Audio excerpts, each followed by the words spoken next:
afternoon, thank you very much.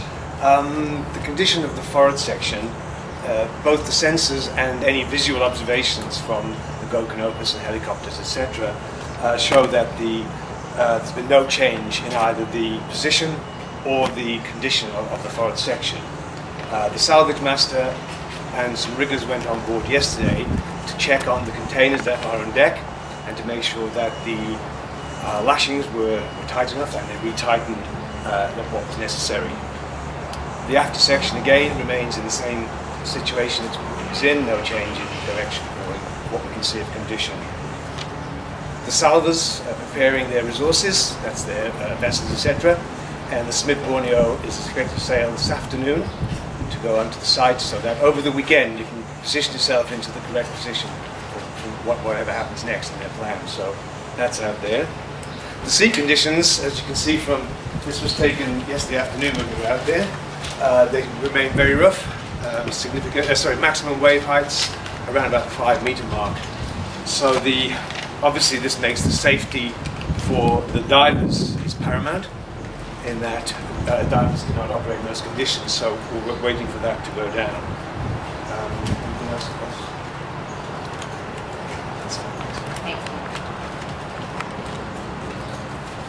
Good afternoon. Up until this morning we've had areas of sheen around the ship, as you would expect as a result of the release of oil when the ship broke in half. However, with the change in the sea state this morning, that sheen has been broken up, and in fact at the moment, since midday today, there's very little oil visible out there around the ship. Nonetheless, we've been monitoring the likely movement of the oil that was released, and our prediction was that the most likely area of impact would be the area to the southeast of Makatu, and that was from early this morning. As a consequence of that, we had survey teams down there at first light this morning. They have not found any oil, but they will continue to monitor the condition of the beaches in that area, and in the event that any oil does impact there, obviously we will respond, clean up teams to go and deal with it. We've also had reports of a lot of debris on Motiti Island and with some oil. So we have a survey team heading over there first thing tomorrow morning to assess the situation there and what clean-up operations may be undertaken, notwithstanding the current conditions at the moment, which are rough sea state and strong winds, so that does limit what we might be able to do, but we'll assess that tomorrow.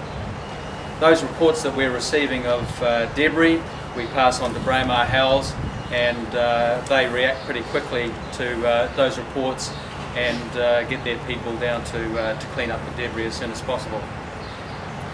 We also have ongoing clean-up operations on Matakana Island and Motiti Island, and around Mount Maunganui, and those are ongoing, but as always with the option of moving those teams should the priority change.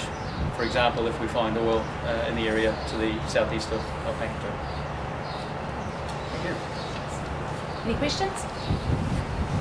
Yeah, I've got some about the plastic beads that are washing up on the island.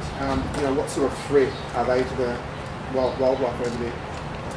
There's a container at Matakana Island that has plastic beads in it. Some of those beads have been released.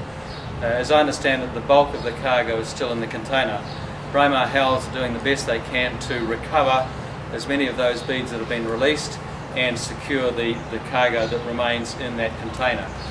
With regard to the effect on wildlife, my advice from our wildlife experts is that birds would need to ingest a lot of those beads to be severely affected.